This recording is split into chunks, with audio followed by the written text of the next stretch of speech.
Shalom à tous et à toutes. Bienvenue à Éclairage. Aujourd'hui, nous sommes à la dernière semaine pour clôturer ce thème que nous avons entamé depuis déjà 14 semaines. C'est donc la grâce, vous le savez, avec notre invité, le pasteur Jean Bosco Kindomba. Voilà, j'y arrive. Nous essayons de faire vraiment pas de géant pour pouvoir bien comprendre la grâce, pour éviter vraiment la controverse et j'espère que vous prenez bonne note. En tout cas, nous allons continuer aujourd'hui et nous arrêter. Et nous faisons donc un clin d'œil à notre invité. Shalom, pasteur. Shalom, bien-aimé. Vous allez bien? La grâce abonde. Amen. Justement, on entend souvent cette parole, elle est inscrite dans la Bible, là où le péché abonde, la grâce surabonde. Oui, quand l'apôtre Paul le dit dans son épître aux Romains, il veut simplement montrer la suprématie, n'est-ce pas, de la grâce sur le péché. OK. La suprématie du Christ sur le mal, la suprématie du Christ sur la malédiction.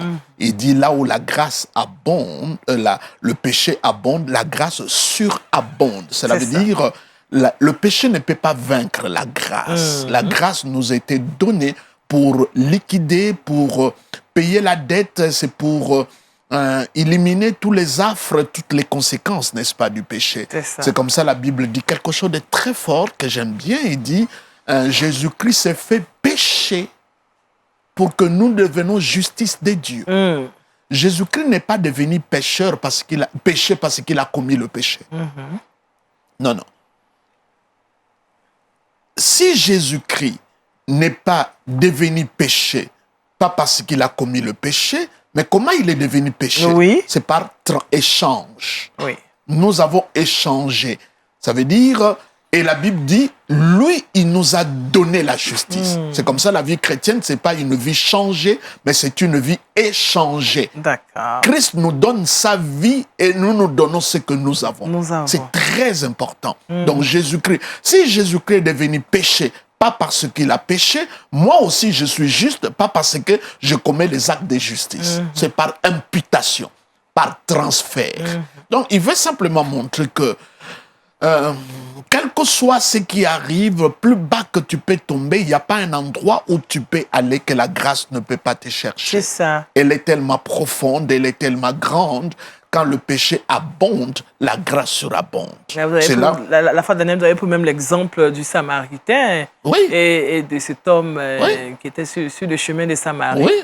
Oui, c'est la grâce qui est allée le chercher. On ne connaît pas la vie de cet homme, on ne connaît pas. Le Samaritain. Il n'a même pas prié, il n'a même pas... Non, c'est la grâce. L'initiative vient de Dieu. J'ai dit la nouvelle alliance, le pivot, c'est autour de Dieu. Je mettrai mes lois dans leur cœur. Je effacerai leurs péchés. C'est je qui remplace le tu, n'est-ce pas, de l'ancienne alliance. Mais l'Église, ou beaucoup de chrétiens, ne réalisent pas ça. On se rend compte que quand la grâce arrive, la grâce est là, le langage change. Oui, quand la grâce est là, tu es imbibé de l'amour de Dieu. Parce que lorsque l'amour quitte la terre pour aller au ciel, c'est ce que nous appelons adoration. Mais lorsque l'amour quitte le ciel pour venir sur la terre, c'est ce que nous appelons grâce. C'est ça. Donc la grâce et l'amour manifesté. Je l'ai dit, il s'est fait chair et nous l'avons contemplé. Qu'est-ce qu'on a contemplé? Grâce, la plénitude de la grâce. Cela veut dire, Jésus, c'est l'incarnation de la grâce. C'est la grâce elle-même. C'est comme ça, vous verrez que les deux personnes dans la Bible à qui Jésus-Christ a honoré la foi d'une manière extraordinaire, c'était pas des Juifs, c'était pas des ayants droit. Il y a le Romain et il y a la femme syrophénicienne. Jésus-Christ a dit, je n'ai jamais trouvé pareille foi, n'est-ce pas, ici en Israël. Qu'est-ce qui pourra faire connecter cette femme et cet homme à Jésus-Christ? Ce n'est pas parce qu'ils étaient descendants d'Abraham. Parce que le pharisien, quand il se présente à Jésus, il dit, est-ce que tu peux guérir, n'est-ce pas, son serviteur parce qu'il a construit? Lui, il a dit, non, Jésus-Christ n'ose même pas venir chez moi parce que je ne peux pas te dire seulement un mot. Et Jésus a compris que c'est le langage de la grâce. Et la femme syrophénicienne, Jésus a dit, on ne donne pas la nourriture des enfants aux chiens. Et la femme n'a pas vociféré. Elle a accepté sa position de chienne. C'est la position de la grâce. Parce que quand tu es chien, on ne peut pas te donner la peine de la table. On doit le jeter. C'est la grâce. Donc, Alléluia. Nous devons comprendre que la grâce, non, c'est la grâce. La grâce, c'est la grâce. C'est la grâce. Alors, pasteur, aujourd'hui, on va mettre un peu l'accent sur la grâce et la sanctification. Est-ce que la vie de sanctification, la sanctification peut déchoir un chrétien de la grâce? Non, personne ne peut se déchoir de la grâce depuis que Jésus-Christ est venu. Notre préoccupation ne doit pas être la grâce, parce que la grâce, elle est déjà disponible. L'œuvre de Christ, elle est parfaite, elle est totale, elle est achevée. Mais le problème, c'est à notre niveau, c'est au niveau de la foi. Parce que la foi, c'est le seul moyen que nous pouvons accéder à la grâce. Mais donc, la foi, c'est notre part, la grâce est la part de Dieu. Amen. Donc, elle est disponible. C'est comme nous sommes à Abidjan, il y a des gens qui sont sales. Ce n'est pas pour autant qu'il n'y a pas du savon. Il n'y a pas de savon, il n'y a pas d'eau. Il n'y a pas d'eau. Donc, il est sale parce qu'il ne veut pas prendre. J'aime bien l'exemple. Voilà. Donc, la grâce est là, elle est disponible pour tout le monde. Mais le problème, c'est au niveau de la foi. Et la foi ne peut être là qu'à cause du Christ. C'est comme ça, vous verrez que dans la Bible dit que Paul arrive dans une ville où il y a quelqu'un qui était impotent, qui ne marchait pas, et Paul a vu qu'il avait la foi pour être guéri. Mais maintenant, la question qu'on se pose, qu'est-ce que Paul a vu? Il a vu la foi. Mais qu'est-ce que prêche Paul? Paul prêche, par exemple, il parle le pardon du péché, il parle de la résurrection du Christ. C'est la même chose, la femme qui a touché le pan de la robe de Jésus. La Bible ayant entendu parler de Jésus. Oui. Donc, tout ce qu'il a fait après, je vais toucher le pan de sa robe, a été influencé par ce qu'il a entendu. Ayant entendu parler de Jésus. Jésus qui est la grâce. Oui, qui est la grâce. Il dit, ça peut me donner accès. Je toucherai le pan de sa robe et je vais être guéri. Donc, j'ai dit les deux personnes où Jésus a honoré la foi, où Jésus a publicité leur foi, c'était des gens qui pouvaient accéder en contact avec Jésus que par la moyen de la grâce. Donc, la grâce, c'est vraiment ce qui nous met en contact avec Dieu. Mais quand on parle de la grâce et la sanctification, cette question vient souvent. Est-ce que péchons-nous pour que la grâce abonde? Il dit, que dirons-nous donc? Demeurons-nous dans le péché afin que la grâce abonde? Parce que le verset que vous venez de citer, il dit... Romains 6, verset 1. Romains chapitre 5 déjà, verset 20 qui dit, or, la loi est intervenue pour que l'offense abonde. Ce n'est pas la grâce qui fait abonder l'offense. C'est la loi. Il dit, la loi est intervenue pour que l'offense abonde. Mais là où le péché abonde, la grâce surabonde. Mais l'apôtre Paul anticipe la question qui peut être posée. Que dirons-nous donc? Demeurons dans le péché afin que la grâce abonde. Quand quelqu'un dit que je dois pécher pour que la grâce abonde, il n'a rien compris. Et l'apôtre Paul dit, loin de là, la question ne se pose pas à ce niveau. Il dit, c'est non-question. Il répète, il dit, nous qui sommes morts au péché, comment vivons-nous encore dans le péché? Ignorez-vous. Donc, il dit, celui qui pose cette question, c'est une question d'ignorance. Ah ouais. C'est parce que tu es ignorant que tu estimes que tu dis que je dois pécher pour que la grâce. Quand tu poses là, tu es ignorant. Ignorez-vous. Ignorez-vous. Donc, la question, c'est l'ignorance. Après, il dit, sachez.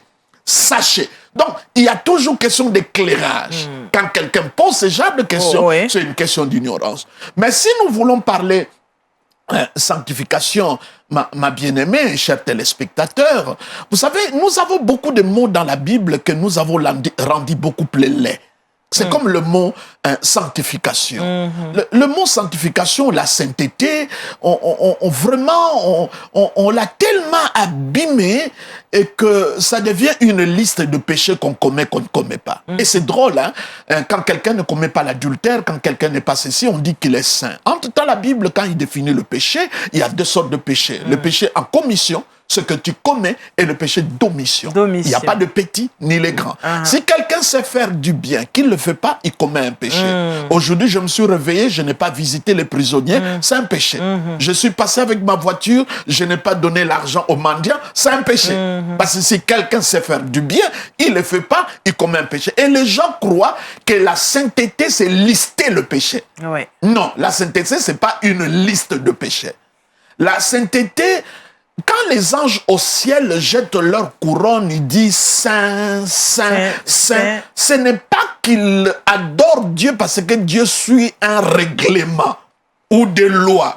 Non, la sainteté, ça veut parler de la beauté profonde, entière, globale de Dieu, au point qu'il ne peut pas être mélangé par quoi que ce soit. C'est ça. C'est ça la beauté de la sainteté.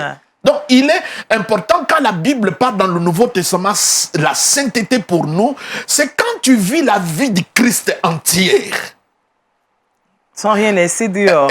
Ce n'est pas le fait de ne pas faire. C'est comme ça, si vous permettez, je vais lire ces passages de 1 Corinthiens, verset 30, et écoute ce qu'il dit. Il dit, or, c'est par lui que vous êtes en Jésus-Christ, lequel par Dieu a été fait pour nous.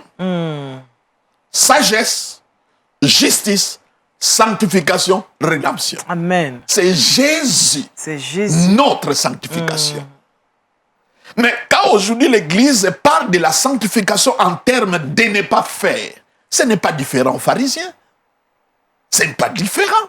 Ici, on nous montre que Christ est notre sanctification. Et quand la Bible appelle à la sainteté, il veut que nous puissions vivre la vie entière du Christ. Parce que quand Christ est venu sur la terre, il n'est pas allé directement mourir à la croix. Oui. Il est resté 30 ans pour nous donner le prototype de l'homme que Dieu veut. Regardez comment l'homme, Dieu veut. C'est le prototype Christ. Donc quand tu vis la vie de Christ entière, parce que s'il s'agit de loi, la plupart des religions le font. Aller chez les bouddhistes, aller dans l'islam, ne fait pas, ne touche. Ce n'est pas seulement nous les chrétiens qui ont cet apanage. Non. Mais en quoi ça sera différent? La différence, c'est vivre Christ. C'est vivre Christ, être entier en Jésus-Christ. Parce que la Bible dit, il a fait de Jésus notre sanctification. Mais quand je dis ça, ça ne peut pas paraître beaucoup plus clair. Prenons 1 Thessaloniciens. J'aimerais bien que nous lisons beaucoup de textes parce qu'il y a trop de controverses autour de ça. 1 Thessaloniciens, chapitre 5, verset 23. 1 Thessaloniciens, chapitre 5, verset 23. Il dit que le Dieu de paix, non, c'est Dieu qui n'est pas en conflit avec vous. Il n'y a pas de guerre. Non. Le Dieu de paix vous sanctifie. J'ai écouté un prédicateur qui dit les étapes pour la sanctification. 1, c'est Dieu. 2, c'est toi-même. 4, ce sont les épreuves. Mais il est dans la fausseté. La Bible dit que le Dieu de paix vous sanctifie lui-même. Sans l'aide de qui que ce soit. Et ce pasteur a bouffé lui-même. Il a enlevé ça de la Bible. Il dit lui-même tout entier. Ça veut dire sans l'aide de qui que ce soit. Oui. Même pas de la personne. Même pas concernée. De la personne. Lui-même. Les versets de la Bible ne sont pas cosmétiques. Non, ce n'est pas les décorations. Ça a leur place. Lui-même, tout entier. Que tout votre être, l'esprit, l'âme, le corps, soit conservé irrépréhensible lors de l'avènement de notre Seigneur Jésus-Christ. Amen. Je donne un autre verset pour éclairer ça. Prenons 1 Timothée. 1 Timothée. Chapitre 6, verset 11. 1 Timothée. Chapitre Ça va 6, beaucoup nous éclairer. 1 Timothée, Paul qui écrit à l'un de ses disciples. 1 Timothée, chapitre 6, verset 11. Écoute ce qu'il écrit. Il écrit: pour toi, homme de Dieu, fuis ces choses. N'est-ce pas? Oui. Et recherche la justice, la piété, la foi, la charité, la patience, la douceur. Ça veut dire, quand Paul prêche la sanctification à Timothée, il ne dit pas à Timothée de résister au mal. Non. Non. Il ne dit pas, je ne vais pas tomber, je ne vais pas tomber. Il dit non, non. Il dit, toutes ces choses-là, il faut les fuir. Et comment il faut les fuir? C'est en recherchant. La justice. Ça veut dire, le péché est ici. Si je veux le fuir, je recherche. Donc, je recherche la paix, la joie, la justice, la charité. Plus que je recherche ce qui est positif, je m'éloigne de ce qui est négatif. Oui. Ah oui. Ce n'est pas rester là, résister. Je ne commettrai pas l'adultère. Non, non. Quand tu cherches la charité, l'amour, la foi, la piété, tu es dans le positif, cela veut dire la sanctification. Ce n'est pas dire non au péché, c'est dire oui à Jésus. Amen. Et tourner le dos. Mais tu recherches. On recherche autre chose. Il dit fuis ces choses. Tu fuis en cherchant, pas en résistant. Jésus même nous demande de fuir le péché. Non, mais comment nous allons le fuir? Nous allons le fuir pas en skate. C'est quand tu recherches la paix, la joie, la justice. Mais il y a un autre passage qui pourra toujours Timothée, dès Timothée chapitre 2, 22. Regardez 22 ce qu'il dit. Oui. C'est la même chose, ça pourra bien nous écrire. Il dit, fuis les passions de la jeunesse, recherche la justice. Comment je fuis les passions de la jeunesse? C'est pas quand on me prêche contre le péché. Oui. C'est quand on me prêche la justice, la foi, la charité. Et quand ces choses, je le recherche, ça devient l'objet de ma quête, ça devient ma préoccupation, ça devient ce que je recherche. Automatiquement, icto facto, je m'éloigne du péché. C'est ça. Mais tel que la sanctification est péché aujourd'hui, ce n'est pas différent aux pharisiens. Ne commets pas, ne fais pas. C'est comme ça, ce pauvre pharisien est allé auprès de Jésus, auprès de Dieu pour prier. Écoutez comment il résume sa prière. Il dit, moi, je jeûne 3 fois par jour, je paye ma dîme, je fais telle chose. Il ajoute, je ne suis pas comme tel, je ne suis pas comme ces publicains. Quand vous écoutez quelqu'un, basez sa vie chrétienne sur ce qu'il fait les autres aussi. Et sur ce que, en quoi il est différent des autres, c'est un pharisien du temps moderne. Oui. Donc, vous écoutez ça souvent dans des prédications. Je ne suis pas comme les autres. Moi, je ne suis pas... Mais qui te dit ça? Ce n'est pas le créneau, ce n'est pas la base de la vie chrétienne. Mais ce n'est pas pour autant qu'on encourage le péché, parce que le péché est mortel. Quand tu pêches, tu peux aller en prison, tu peux mourir. Le salaire du péché est donc la mort aussi. Non, ce n'est même pas ça. Le salaire du péché, c'est la mort, mais le don gratuit de Dieu, c'est la vie éternelle. Amen. On ne doit pas s'arrêter à la mort. Le don gratuit de Dieu, c'est la vie éternelle. Et quand nous parlons mort, la mort ici, ça veut dire la nature du diable. Quelqu'un qui est éloigné définitivement de Dieu. Donc, la sanctification doit être comprise comme ça. Et il dit, fuis. Et comment recherche la paix, la charité. Quand vous êtes dans cette recherche-là, vous n'avez pas le temps de pécher. Mais beaucoup de gens tombent pour qu'on dit, ne fais pas. Il faut changer le discours. Mais regardez même dans l'Ancienne Alliance, on peut donner le nom de quelqu'un qui a été béni à cause du respect de la loi et des règlements. Non. Il n'y a pas.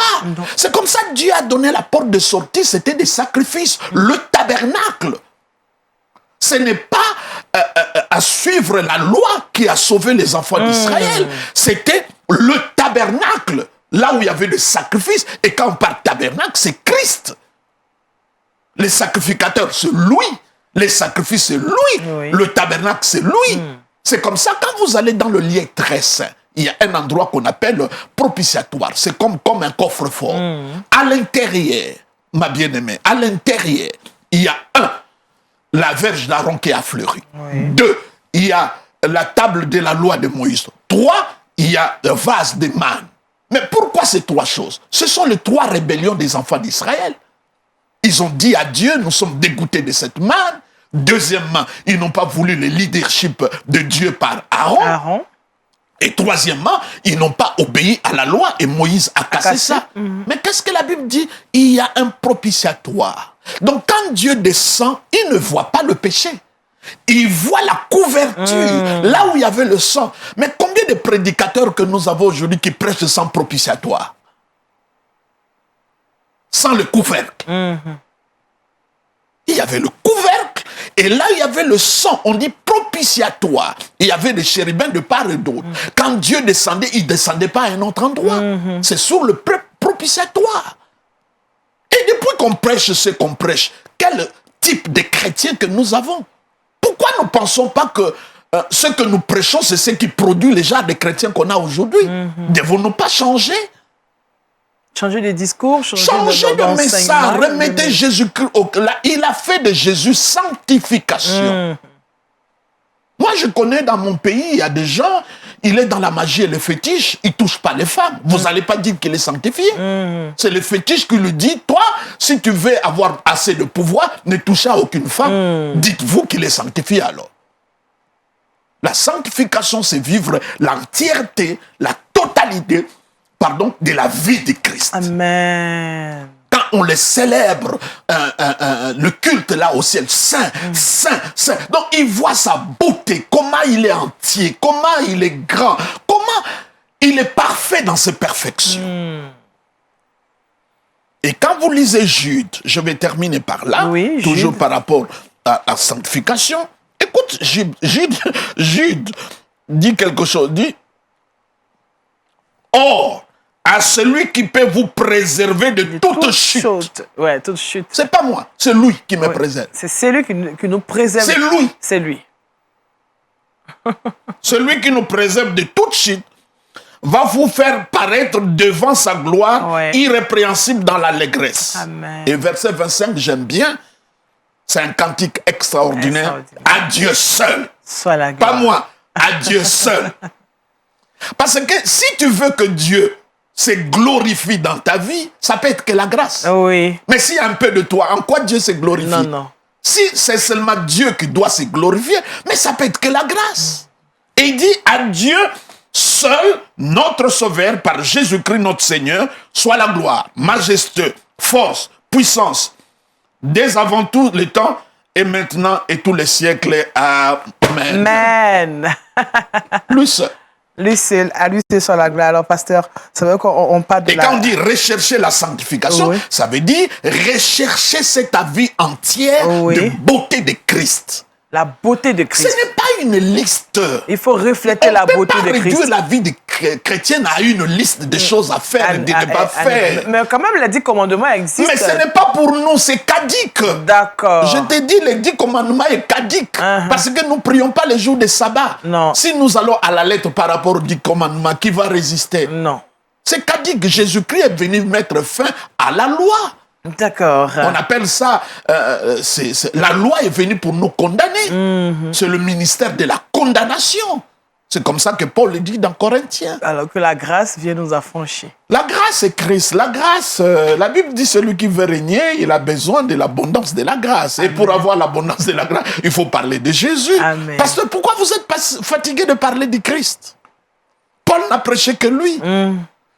La différence entre moi et d'autres prédicateurs, c'est que moi, je prêche Jésus et autre chose. Eux, ils prêchent autre chose et Jésus après. D'accord. C'est ça la différence. Il faut passer Jésus qui est la grâce. Avant tout. D'abord. Qui est notre sanctification. Que ça soit regardez, Paul veut parler du mariage. Il ne vous dit pas pour avoir un mariage heureux. Il dit, femme, soyez soumis à ton mari comme au Seigneur. Il dit, Marie, aimez ta femme comme... Il met Christ au centre. Oui, oui. Comme Christ. C'est lui. Même pour régler le problème du mariage. Alléluia. Vous enlevez Christ et vous mettez des principes. Je vois des jeunes gens, ils ont 10 ans de mariage, ils ont 50 ans, et c'est eux qui font des séminaires sur les principes de mariage. Sans Christ, sans mettre le nom de Christ en avant. Entre-temps, là, vous pouvez l'écouter partout dans le monde, là où il y a des conseillers conjugaux. L'Église n'est pas faite pour ça. L'Église, c'est Christ ou c'est rien. Amen. Même nos cantiques ne doivent être qu'autour du Christ. Chanter à l'Éternel. Les chansons ne doivent pas être exhortatives. Les chantons, c'est à l'honneur de lui. Chantons, c'est comme ça quand l'Église a commencé, ils ont parlé en langue. Et j'aime bien ce qu'ils les entendent. Il dit, nous les entendons dire le merveille du Seigneur. L'Église a commencé par ça. À dire les merveilles du Seigneur. Mais aujourd'hui, c'est plus et lui chanter un cantique nouveau. Tu es poursuivi, tu es lié, tu es dominé, tu es embouté. C'est pas le merveille du Seigneur. C'est aussi à exhorter. Eh bien, c'est pas pour exhorter, on peut juste aussi interpeller, évangéliser. Non, ça sert à rien. D'accord. Non, ça sert à rien. Parce que toutes ces choses ont déjà trouvé la solution. Jésus-Christ s'est fait malédiction. Vrai ou faux? Vrai. Jésus-Christ s'est fait péché. Vrai ou faux? C'est vrai. regardons la solution. Et j'aime bien, la Bible dit, ce texte-là de Colossiens, c'est ce qui m'épate beaucoup. Il dit que les lois et les ordonnances qui nous condamnaient, Jésus-Christ les a crucifiées. Oui, à la croix. À la croix. Et qu'est-ce qui s'est passé? Icto facto, l'ennemi a été dépouillé. Ça veut dire, dans une église où on restaure la loi, le diable qui a été désarmé, vous le réarmez. C'est ça. Alors que Parce que la loi a été crucifiée, afin que le diable soit dépouillé. Dépouillé. Si maintenant vous installez la loi, tu es là à cause de ton père, à cause de ta mère, tu installes la loi de l'hérédité. En tout cas, la Bible dit, on ne dira plus ces proverbes en Israël, les parents mangent du réservé, les dents des enfants sont agacées. Quand vous restaurez la loi, vous réarmez le diable qui a été désarmé et vous allez voir les œuvres du diable dans votre église. D'accord. Pasteur, nous sommes à la fin de cette séance, qui est donc la dernière, concernant cette thématique, la grâce. Alors, on vous donne l'occasion de donner encore juste un mot pour terminer. Qu'est-ce qu'on peut retenir? La grâce c'est Christ. La Bible dit, j'ai dit la loi de la première mention, pour la première fois que le mot grâce est écrit dans la Bible, il dit Noé a trouvé grâce aux yeux. Mais pourquoi quand on parle de grâce, il s'agit de regard, n'est-ce pas? A trouvé grâce aux yeux de l'Éternel. Ça veut dire, c'est la manière dont que Dieu te regarde. Et je dis au peuple de Dieu, à cause du Christ, Dieu ne te regarde que dans un regard d'amour. C'est ton Père. Dieu est vraiment ton Père, ton vrai Père. Oui. Je souviens un prédicateur là qui dit, quand tu pries, il faut importuner Dieu parce que l'ami est venu et son ami l'a dormé. Il dit, parce qu'on l'a importuné. Mais cet ami-là n'est pas le type du Christ. Non. Le verset là, ce n'est pas une comparaison, c'est un contraste. On nous montre méchant qu'il est, un mauvais ami, il s'est quand même réveillé. Comment le Dieu qui est grand ne pourra pas intervenir dans votre vie? Et le pasteur l'a dit qu'il faut importuner Dieu parce que Dieu ressemble à cet ami. Mais cette image-là, c'est pas l'image de Dieu. Notre Dieu est un Dieu de grâce. Non, Dieu de grâce et de bonté. C'est pas une comparaison, c'est un contraste. D'accord. Merci, pasteur. C'est un plaisir. En tout cas, on a eu beaucoup de plaisir à passer ces instants avec vous pendant 4 semaines. Que toute la gloire lui revienne. Amen. Merci à vous aussi. En tout cas, c'est un honneur. On prie que la grâce de Dieu vous accompagne jusque... Elle est toujours là. Amen. Jusqu'en Elle est abondante. C'est ça. Qu'elle surabonde encore. Elle m'a pris en charge et ça m'étonne toujours. Amen. Ça m'étonne. Des calomniateurs, des gens qui parlent mal quand nous prêchons la grâce... ça m'étonne. Ils disent des choses que nous ne disons pas. Que la grâce du Seigneur leur couvre. Eux-mêmes sont conscients que leur vie n'est que le résultat de la grâce. Oui. Merci, pasteur Jean Bosco. Je rappelle votre nom, Jean Bosco Kindomba.